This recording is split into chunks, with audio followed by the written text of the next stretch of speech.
Students, स्वागत है आपका free study bye Lodhi sir के यूट्यूब चैनल में। स्टूडेंट्स, आज हम आपको बताने वाले हैं प्राचीन भारतीय इतिहास से प्राचीन काल के 16 महाजनपद और इनकी राजधानी। दोस्तों, यदि आप हमारे चैनल पर पहली बार विजिट कर रहे हैं तो प्लीज़ हमारे चैनल को सब्सक्राइब कर लें, साथ में आए बेल आइकन पर भी क्लिक कर दें, लाइक भी करें, दोस्तों के साथ शेयर भी करते चलें। हम आपको किसी भी प्रकार के कॉम्पिटिटिव एग्जाम में लगभग सभी विषयों की तैयारी निःशुल्क करवाते हैं।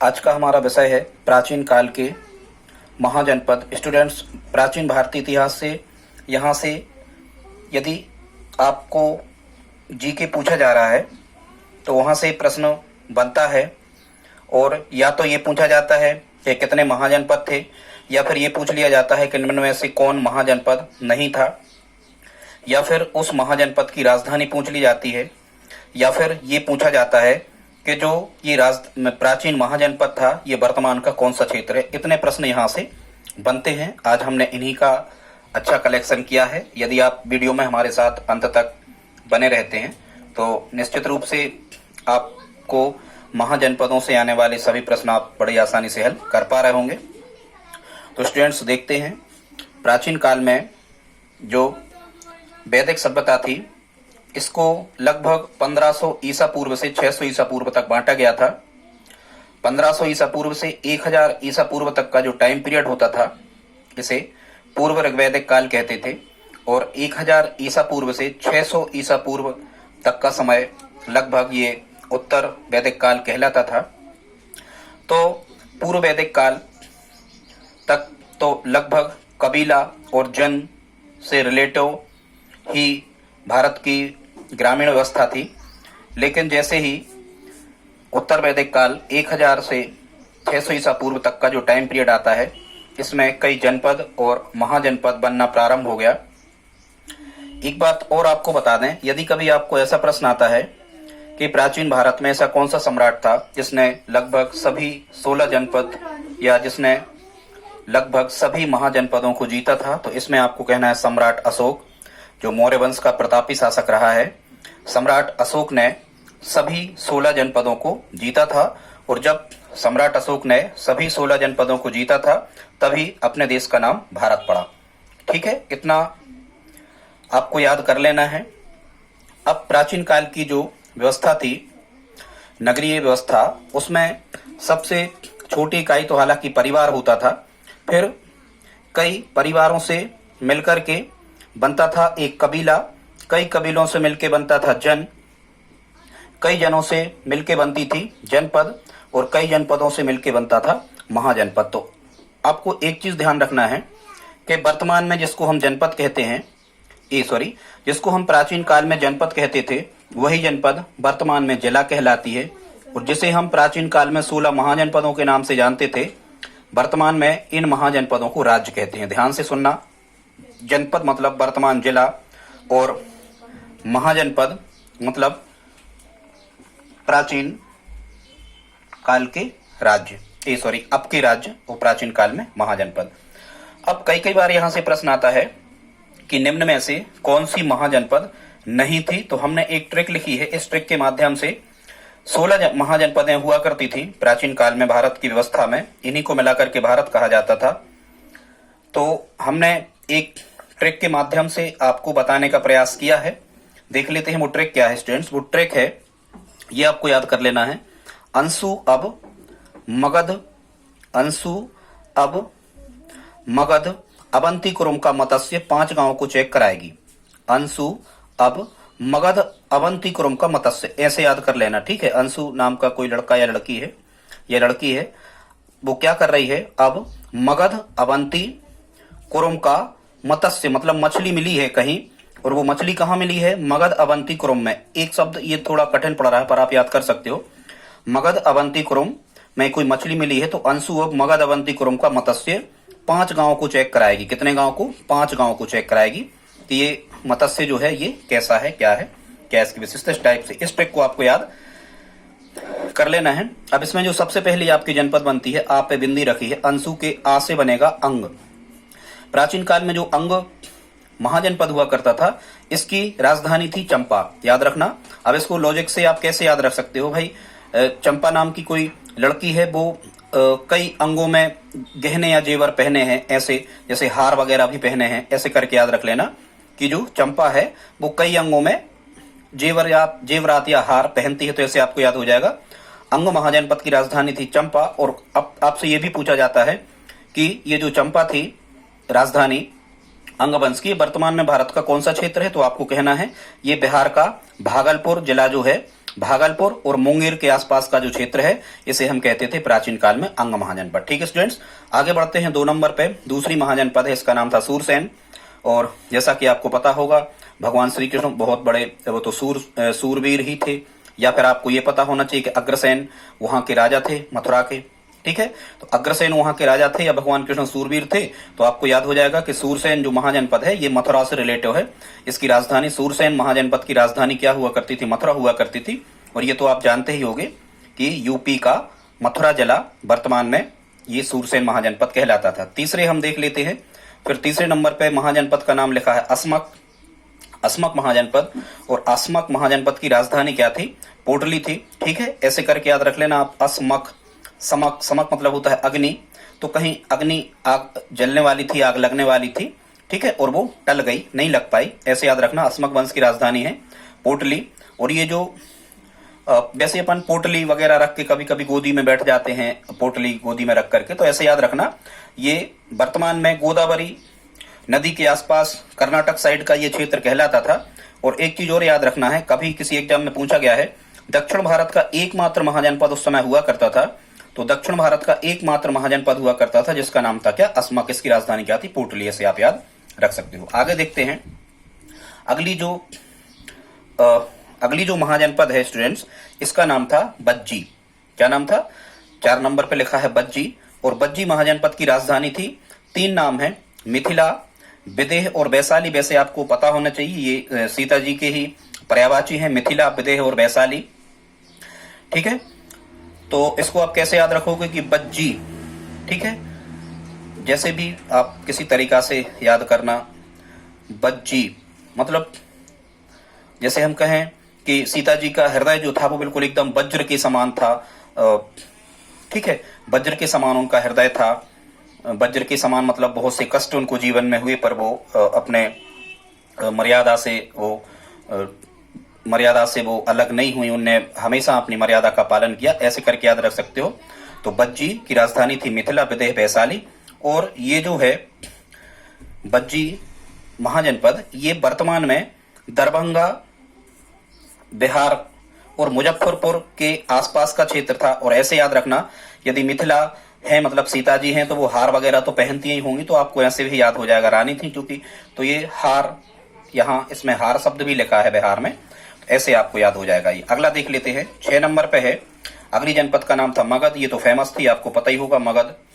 तो मगध की राजधानी क्या थी, मगध की राजधानी थी गिरिब्रज, या उसी को कहते थे हम राजगृह। और वर्तमान में गिरिब्रज या राजगृह, ये आपको पता ही होना चाहिए, पटना जिला जो है बिहार में, गंगा नदी के तट पे, ये पटना और बिहार के गया जिले के आसपास का क्षेत्र हुआ करता था मगध। ठीक है, तो मगध की राजधानी क्या थी, गिरिब्रज या राजगृह। ये तो आपको याद होना चाहिए यदि आप हिस्ट्री की तैयारी कर रहे हैं तो। ठीक है स्टूडेंट्स, फिर देखो हम ऐसे कह सकते हैं, यहाँ क्या लिखा है, गध। गध मतलब गधा। गधा उस समय गधा से युद्ध होता था, तो गधा यदि किसी पे गिर जाता था, तो हालांकि गिरता भी था तो वो सहन कर लेते थे क्योंकि वज्र शरीर होता था उनका। ऐसे करके आप याद रख सकते हो। 7 नंबर पर देखते हैं अवंती। ये तो मध्य प्रदेश वालों को तो याद ही होगा कि अवंती ये मध्य प्रदेश के मालवा के आसपास का क्षेत्र है, उज्जैन के आसपास का क्षेत्र होता था अवंती, जिसकी राजधानी थी महेशमती। क्या राजधानी थी, महेशमती। महेश्वर का ही प्राचीन नाम है महेशमती। तो ये मालवा के आसपास का क्षेत्र था अवंती। आपको याद हो जाएगा, कैसे आपको याद हो जाएगा, जैसे माता अवंतीबाई, तो यहाँ मती शब्द लिखा ही है, माता अवंतीबाई, ऐसे आप जोड़ सकते हो। ठीक है, ये मध्य प्रदेश से थे, मालवा के आसपास का क्षेत्र कहलाता है। आगे 8 नंबर पर देखते हैं, यहाँ लिखा है कुरु। और कुरु महाजनपद, ये इसकी राजधानी थी इंद्रप्रस्थ। कुरु महाजनपद की राजधानी क्या थी? इंद्रप्रस्थ। और प्राचीन दिल्ली को ही इंद्रप्रस्थ कहते हैं, जैसा कि आपको पता होगा। पुराने प्राचीन जो दिल्ली है, मतलब पांडवों के टाइम पीरियड पर जो दिल्ली थी उसे हम क्या कहते थे? इंद्रप्रस्थ कहते थे। फिर अंग्रेजों के टाइम की जो दिल्ली आई उसे हम क्या कहते थे? उसे सिविल लाइन कहा जाता था। ठीक है, इस टाइप से दिल्ली के नाम बदलते गए, वर्तमान में नई दिल्ली कहा जाता है इसको। तो कैसे याद रखोगे आप? कुरु, हाँ, दिल्ली में जहां अंग्रेज लोग रहते थे उसको सिविल लाइन कहा जाता था। ठीक है, कुरु मतलब संस्कृत में यदि आप देखो तो कुरु का मतलब होता है प्रारंभ करना। क्या होता है? प्रारंभ करना। तो देखो, एक तो यहाँ इंद्र लिखा है, तो वर्षा वगैरह कौन प्रारंभ करता है? इंद्र ही करता है। ठीक है, युद्ध कौन प्रारंभ करता है? देवताओं की तरफ से इंद्र ही करते हैं। तो ऐसे आप याद रखना, कुरु मतलब होता है करना। तो कई बार अपन क्या करते हैं कि प्रस्थान भी करते हैं, कहीं जा रहे होते हैं, तो ऐसे याद रखना, प्रस्थान कुरु। ठीक है, प्रस्थान करो, ऐसे। तो कुरु मत की राजधानी क्या थी? इंद्रप्रस्थ। और इंद्रप्रस्थ जैसा कि आपको पता होगा, ये दिल्ली और हरियाणा के आसपास का लगा हुआ क्षेत्र कहलाता था। आगे हम देखते हैं अगली जो राजधानी आती है, ये अगली जो महाजनपद है 9 नंबर पे, इसका नाम था मल्ल। और आपको पता ही होगा कि जो लवकुश थे उनमें से दोनों ये बहुत ज्यादा कहना चाहिए सूरवीर थे, दोनों वीर थे, रामचंद्र जी के बालक थे। लव और कुश तो वो मल्ल की तरह युद्ध करते थे। उनने मल्ल मतलब होता है पहलवान, आप ऐसा समझ लो। तो उनने अपने चाचा लोगों से मल्ल की तरह कुश ने युद्ध किया था। तो मल्ल महाजनपद की राजधानी क्या हो गई स्टूडेंट्स? ये हो गई कुशावती। और कुशावती, अब वो चूंकि कुश शब्द यहाँ लिखा है, कुश, तो वो सीता जी के देवर थे। कौन? लक्ष्मण जी। और वो कुश से लड़ने के लिए गए थे। तो यहां से आप जोड़ लेना रामायण से कि कुशावती वर्तमान में जो है ये यूपी का देवरिया जिला के आसपास का क्षेत्र कहलाता था।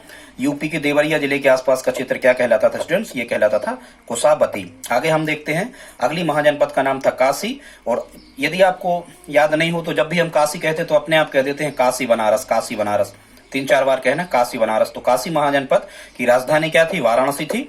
और वाराणसी ये उत्तर प्रदेश का एक जिला है, वाराणसी, तो ये उत्तर प्रदेश में आती है। आगे हम देते हैं मत्स्य महाजनपद। मत्स्य महाजनपद स्टूडेंट्स, मत्स्य महाजनपद की राजधानी थी विराटनगर। कई बार मछुआरों को क्या हो जाता है, कई बार मछुआरों को विराट मत्स्य मिल जाती है। कैसी मिल जाती है? विराट मत्स्य, मतलब बहुत बड़ी मछली उनके हाथ लग जाती है। ऐसे आप याद रख सकते हो, विराट मत्स्य मिल गई किसी मछुआरे को और वो जय जयकार करने लगे ऐसे। तो मत्स्य महाजनपद की राजधानी हुआ करती थी स्टूडेंट्स विराटनगर। और ये जयपुर के आसपास का क्षेत्र कहलाता था। जयपुर जैसा कि आपको पता है गुलाबी शहर, ये राजस्थान के अंतर्गत आता था। आगे हम देखते हैं पांचाल। पांचाल महाजनपद की राजधानी थी अहिष्छत्र। पांचाल महाजनपद की राजधानी क्या थी? अहिष्छत्र। तो जैसा कि आपको पता होगा कि पांचाली ये महाभारत में अर्जुन की पत्नी थी पांचाली।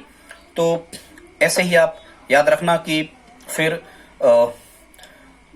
पांचाली ने भी एक छत्र राज्य किया होगा जीतने के बाद में। ऐसे याद रखना, जब कौरव पांडव का युद्ध हुआ महाभारत का और पांडव जीत गए तो पांचाली ने, या फिर ऐसा याद रखना पांचाल प्रदेश एक राज्य था, तो एक छत्र राज्य इसका चलता था। ऐसे करके जोड़ लेना, पांचाल अहिष्छत्र। और ये जो पांचाल महाजनपद थी ये बरेली जिला जो है उत्तर प्रदेश का, बरेली बदायूं के आसपास का क्षेत्र ये कहलाता था। ठीक है, जब पांचाल राजा चलते थे तो रैली लेकर चलते ही होंगे, आपको पता ही होगा। तो बरेली बदायूं के आसपास का क्षेत्र पांचाल महाजनपद के अंतर्गत आता था। आगे हम देख लेते हैं अगली महाजनपद का नाम है, अगली महाजनपद का नाम स्टूडेंट्स गांधार। जैसा कि आपको पता होगा जो गांधारी थी महाभारत में दुर्योधन की माता जी, वो कहां से थी? वो गांधार से ही थी। कहां से थी? गांधार से ही थी। तो इसको आप कैसे याद रख सकते हो कि ऐसे याद रखना, यहाँ लिखा है शिला। शिला मतलब क्या होता है? पत्थर।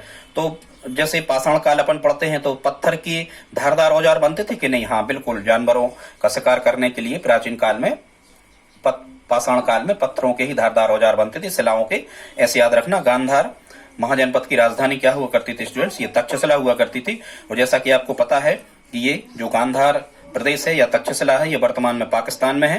तो ये रावलपिंडी और पेशावर जो जिले हैं पाकिस्तान के सिंध प्रांत के, तो ये रावलपिंडी और पेशावर के आसपास का क्षेत्र कहलाता था गांधार। ठीक है, वैसे ही यहाँ पिंडी लिखा है, शंकर जी की पिंडी पर अपन धार से जल छोड़ते हैं, दुग्ध छोड़ते हैं, ऐसे करके। ठीक है, ऐसे करके आप याद रख लेना, रावलपिंडी के आसपास का क्षेत्र। 14 नंबर पे स्टूडेंट्स यहाँ लिखा है वत्स। वत्स महाजनपद की राजधानी थी कौशाम्बी।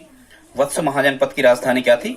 कौशाम्बी। तो कोई कह रहा है कि हे वत्स कौसे तोड़ लाओ, कुछ ऐसे करके आप याद रख सकते हो, हे वत्स कौसे तोड़ लाओ की कोई सब्जी की, ऐसे वत्स महाजनपद की राजधानी थी कौशाम्बी। और कौशाम्बी स्टूडेंट्स जो था ये इलाहाबाद और मिर्जापुर, उत्तर प्रदेश के जो 2 जिले हैं मिर्जापुर और इलाहाबाद के आसपास का क्षेत्र हुआ करता था। तो अब को कह रहा है कि हे वत्स कौसे तोड़ लाओ, वो कह रहा है अरे यार हम तो बाद में ही तोड़ के लाएंगे, अभी नहीं जा पा रहा। तो इलाहाबाद के आसपास का क्षेत्र था वत्स कौशाम्बी से। अगला स्टूडेंट्स 15 नंबर पे है चेदी। आपको पता होगा मध्य प्रदेश से ये 2 महाजनपदें थी, एक तो अवंतिका या अवंती, ठीक है, अवंती या अवंतिका कुछ भी लिख लेना, और चेदी। तो ये चेदी महाजनपद जो थी ये मुख्यतः खजुराहो, चेदी की राजधानी तो क्या थी? शक्तिमती थी। और ये शक्तिमती जो है ये खजुराहो छतरपुर जिला मध्य प्रदेश के आसपास का क्षेत्र कहलाता है। तो या यहाँ लिखा है चेदी, अपन कहते हैं छेदी, मतलब कोई यदि कहीं छिद्र वगैरह करना है तो बहुत शक्ति लगती है ड्रिल वगैरह से, तो ऐसे याद रख सकते हो। चेदी वंश की राजधानी थी शक्तिमती, और ये बुंदेलखंड, मध्य प्रदेश में बुंदेलखंड के आसपास का क्षेत्र कहलाता था चेदी महाजनपद। आगे हम देखते हैं 16 नंबर पर लिखा है कम्बोज। अब कोई कम्बोज जो महाजनपद थी प्राचीन काल में, ये लास्ट महाजनपद है। और कम्बोज महाजनपद की राजधानी क्या हुआ करती थी स्टूडेंट? कम्बोज महाजनपद की राजधानी हुआ करती थी हाटक। क्या हुआ करती थी? हाटक। वैसे याद करने के लिए लॉजिक आप क्या लगाओगे? कोई फाटक बनवाने के लिए गया तो कह रहा है यार कम्बोज का फाटक बनाना। कैसा बनाना? कम्बोज का फाटक बनाना, कम्बोज का फाटक बनाना, कम वजन कम पैसे लगे, ऐसे कहते ही अपन लोग। तो कम्बोज महाजनपद की राजधानी हुआ करती थी हाटक। और ये जो हाटक था या फाटक, कुछ भी आप इसे फाटक कह सकते हैं। तो फाटक कितने का बनना है? 1000 रुपए का, लगभग 1000 रुपए का बनना है। तो ये उत्तर प्रदेश का हजारा के आसपास का क्षेत्र कहलाता था कम्बोज। स्टूडेंट्स हम इसी प्रकार के और वीडियो आपको लाते रहेंगे। यदि आपको वीडियो अच्छा लगा हो तो प्लीज लाइक तो आप कर ही दें, सब्सक्राइब नहीं किया तो सब्सक्राइब कर लें, साथ में अपने दोस्तों के साथ शेयर करें। इसी प्रकार के अन्य वीडियो हम आपको लाते रहेंगे। मिलते हैं अगले वीडियो में। जय हिंद, जय भारत।